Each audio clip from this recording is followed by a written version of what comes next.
ಮಂಗಳೂರಿನಲ್ಲಿ ಪ್ರಸಿದ್ಧಿ ಪಡೆದಿರುವ ಲಕ್ಷ್ಮಣಾನಂದ ವಿವಿಧೋದ್ದೇಶ ಸಹಕಾರ ಸಂಘ 28 ವರ್ಷಗಳ ಕಾಲ ತನ್ನದೇ ಕಾರ್ಯವೈಖರಿಗಳೊಂದಿಗೆ ಸೇವೆಯನ್ನ ನೀಡುತ್ತಿದ್ದು, ಇದೀಗ ತನ್ನದೇ 6ನೇ ಶಾಖೆಯನ್ನ ಪುತ್ತೂರಿನಲ್ಲಿ ಜೂನ್ 29ರಂದು ಪ್ರಾರಂಭಿಸಲಿದ್ದಾರೆ.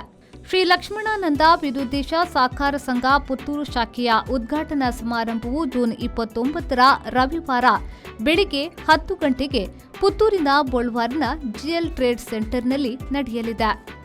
ನೂತನ ಶಾಖೆಯನ್ನ ಮಾಜಿ ಸಚಿವರು ಮತ್ತು ಶ್ರೀ ಲಕ್ಷ್ಮಣಾನಂದ ವಿವಿಧೋದ್ದೇಶ ಸಹಕಾರ ಸಂಘದ ಅಧ್ಯಕ್ಷರಾದ ಕೃಷ್ಣ ಜೆ ಪಾಲೇಮಾರ್ ಉದ್ಘಾಟಿಸಲಿದ್ದಾರೆ.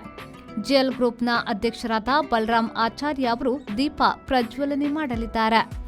ಮುಖ್ಯ ಅತಿಥಿಗಳಾಗಿ ಪುತ್ತೂರು ರಾಮಕ್ಷತ್ರಿಯ ಸೇವಾ ಸಂಘದ ಅಧ್ಯಕ್ಷರಾದ ಸುರೇಶ್ ಕೆಮ್ಮಿಂಜೆ, ಪುತ್ತೂರು ನಗರಸಭಾ ಉಪಾಧ್ಯಕ್ಷರಾದ ಬಾಲಚಂದ್ರ ಕರ್ಯಾಲ ಭಾಗವಹಿಸಲಿದ್ದಾರೆ. ಶ್ರೀ ಲಕ್ಷ್ಮಣಾನಂದ ವಿವಿಧೋದ್ದೇಶ ಸಹಕಾರ ಸಂಘ ಉತ್ತಮ ಗ್ರಾಹಕರನ್ನ ಹೊಂದಿದ್ದು, ಗ್ರಾಹಕರ ಮನೆ ಮಾತಾದ ಸಂಸ್ಥೆಯೂ ಇದಾಗಿದೆ.